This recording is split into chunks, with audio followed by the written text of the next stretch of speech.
लंका मरीच चारा प्रस्तुति पई आम राज्य रे अनेक पद्धति अनुसरण करा जाए। मात्र आधुनिक पद्धति रे चारा प्रस्तुत कले अधिक अमल मिलिथाए। लंका चारा प्रस्तुति पई निगिड़ा उर्वर और सूर्य किरण पड़ुथुबा उच्च स्थान भल। 1 मीटर ओसार 15 सेंटीमीटर उच्चता एवं सुविधा अनुଯାयी 5 रु 7 मीटर लंबर तली पटाली प्रस्तुत करी माटी को गुंड कर दिया जाए।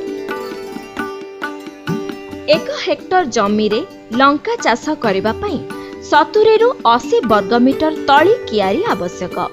बिहन बुणीबार 25 रु 30 दिन पूर्वरु 1 वर्गमीटर विशिष्ट तली कियारी पई 4 रु 5 किलोग्राम खत माटी रे मिसाई खरा खाइबा पई छाड़ी दिया जाए। हाराहारी 1 वर्गमीटर तली पटाली पई 4 किलोग्राम एनपीके सार और 40 ग्राम काटा फाइक्लोराइड दानादार प्रयोग करी माटी रे मिसाई दिया जाए। तापरे 5 सेंटीमीटर व्यवधान रे सियार करी माटी रे विशोधित करा जाइथिबा मंजी को पतला करी बुणी दिया जाई थाए। ता उपरे हालुका माटी घोड़ाई दिया जाए। एहा उपरे नड़ा किंबा कदली पत्र ढांकी धीरे धीरे पानी सिंचा जाए। 5 रु 8 दिन मध्यरे मंजीरु गजा बाहरे। नड़ा को बाहर करी 15 दिन परे 1% यूरिया सह 0.2% मानकोजेब मिसाई पत्र रे स्प्रे कले चारा भल बढ़ी थाए।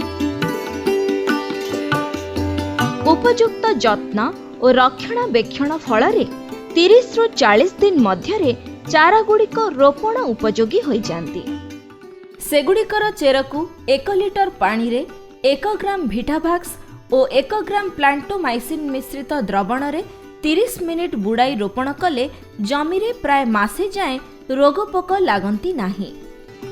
पत्रमोचा हेबार देखादेले 4 मिलीलीटर निंब तेल बा 2 मिलीलीटर आसेटामिप्रिड को 1 लिटर पानी रे मिसाई स्प्रे करंतु।